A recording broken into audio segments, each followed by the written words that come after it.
প্রশ্ন, পিতার দিক থেকে নবীজির বংশধারা উল্লেখ করো। উত্তর, পিতার দিক থেকে নবীজির বংশধারা এরূপ: ১. Muhammad bin Abdullah. ২. Abdullah bin Abdul Muttalib. ৩. Abdul Muttalib bin Hashim. ৪. Hashim bin Abd Manaf. ৫.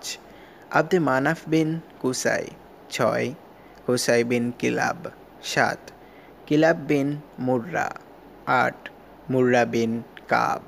৯. Ka'b bin Luay. ১০. Luay bin Ghalib. ১১. Ghalib bin Fihr. ১২. Fihr bin Malik. ১৩. Malik bin Nazar. ১৪. নজর বিন কেনানা। ১৫. কেনানা বিন খুজাইমা। ১৬.